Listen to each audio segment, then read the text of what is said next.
हाय, मी पूर्वी भावे. चवदार चविष्टमध्ये आपलं स्वागत. वजन कमी करण्याचा निर्धार आपण एकदा केला की पहिली कुऱ्हाड कोसळते ती आपल्या डाएटवर. म्हणजे चटपटीत, मसालेदार, तेलकट पदार्थ बाजूला पडतात आणि त्यांची जागा घेतली जाते ती सॅलड्स आणि सूप या पद्धतीच्या पदार्थांनी. हां, पण सॅलड्स म्हणलं की त्याच्यामध्ये खूप साऱ्या भाज्या आल्या, ते फारसं चविष्ट नसणार असे आपले काही ठोकताळे असतात.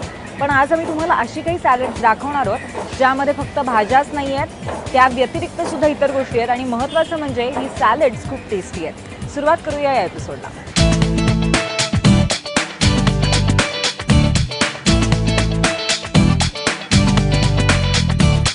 सॅलड असा एक प्रकार आहे की ज्याचा एक चाहता वर्ग असतो वेगळाच. म्हणजे काही सॅलड प्रेमी असतात ज्यांना खूप वेगवेगळ्या भाज्या, त्यांचे रंग, त्यांच्या चवी, त्याचबरोबर त्यामध्ये फळं या सगळ्याचं मिश्रण करून केलेलं सॅलड खूप आवडतं. पण जर तुम्हाला सॅलड आवडतच नसेल तर तुम्हाला असं वाटतं यात काही मोठी गोष्ट आहे, 4 भाज्या आणि 2 फळं एकत्र केली म्हणजे ते सॅलड चविष्ट थोडीच होतं. पण आज आम्ही तुम्हाला असंच एक चविष्ट सॅलड दाखवणार आहोत ज्याच्यामध्ये आईसबर्ग, लेट्यूस, ॲपल या सगळ्या गोष्टींचा वापर करण्यात आलेला आहे.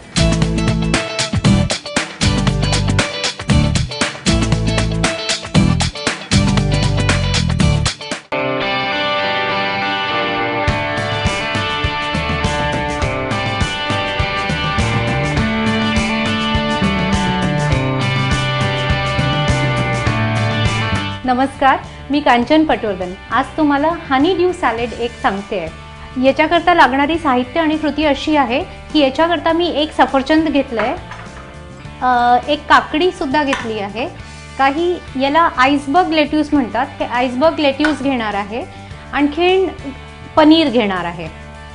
याच्या ड्रेसिंगसाठी मी वापरणार आहे दही, घरी जमवलेलं गाईच्या दुधाचं दही, मध, काळं मीठ, पांढरं मीठ आणि रेड चिली फ्लेक्स. मी तुम्हाला याच्याकरता सगळ्यात पहिले मी ॲपल घेते आणि याचं साल मी काढते, कारण की याच्यावरतीचं साल जनरली ॲपलवरती एक वॅक्सची कोटिंग होऊन येते, म्हणून ते वॅक्सची कोटिंग काढणं फार गरजेचं आहे. कारण जर हे पोटात गेलं तर आपल्याला फायद्याच्या ऐवजी नुकसानही होऊ शकतं. याच्यानंतर मी काकडीलाही असेच खूप बारीक चिरायचं नाही आहे, थोडे जाड चिरलेत तरी चालेल. काकडीला पण मी असेच जाड जाड चिरून घेणार आहे. तर काकडीमध्ये एक हा खूप मोठा गुण असतो की त्याच्यामध्ये भरपूर मात्रामध्ये पाणी असतं, म्हणजे जवळजवळ 95% त्याच्यात पाण्याचा कंटेंट असतो. शिवाय तो एक निगेटिव्ह कॅलोरीसारखं सुद्धा काम करतं. निगेटिव्ह कॅलोरीज म्हणजे आपण ज्या कॅलोरीज खातो आणि त्याला डायजेस्ट करण्यासाठी त्याच्यापेक्षा जास्ती कॅलोरीज जर बर्न होत असतील त्याला निगेटिव्ह कॅलोरीज म्हणतात.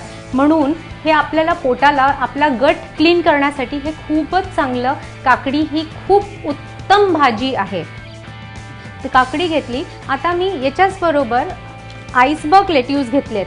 हे आईसबर्ग लेट्यूसला मी पहिले पाण्यात धुतले आणि त्याला मग बर्फाच्या पाण्यात टाकून ठेवलं, म्हणजे त्याच्यात तो क्रिस्पीनेस राहतो. आणि हाही सुद्धा याच्यात फायबर रिच आहे. हे याच्यात भरपूर विटॅमिन्स आणि मिनरल्स असतात.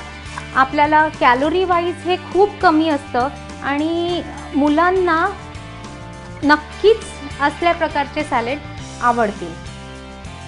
आता मी याच्यात पनीर टाकणार आहे.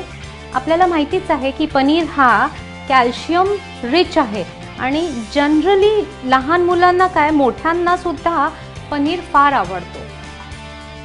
तर आपण जर याच्यात टाकलं तर मुलं कमीत कमी हे विचार करतील की चला पनीर आहे, खाऊन बघायलाच हवं. मी याच्यात गोडवा आणण्यासाठी, तसं ॲपल गोडच असतात पण अजून गोडवा आणण्यासाठी मी 1 चमचा याच्यात मध घेतला आहे.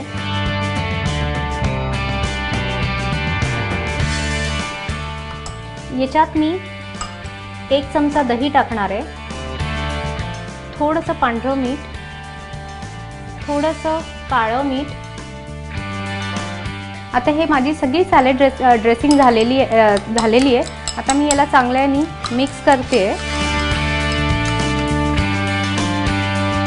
हे एक मिक्स झालेलं आहे. याच्यात मी याच्यातच मी टाकते फ्रेशली काळे मिरे, फ्रेशली क्रश्ड काळे मिरे टाकते.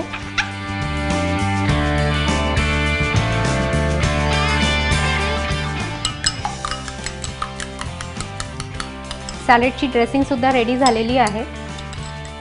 आता मी याच्यात मिक्स करते.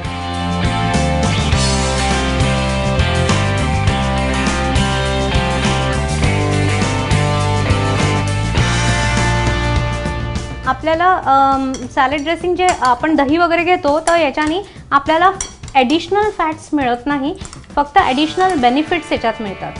हे झाले तयार, आपला सॅलेड हा तयार झालेला आहे.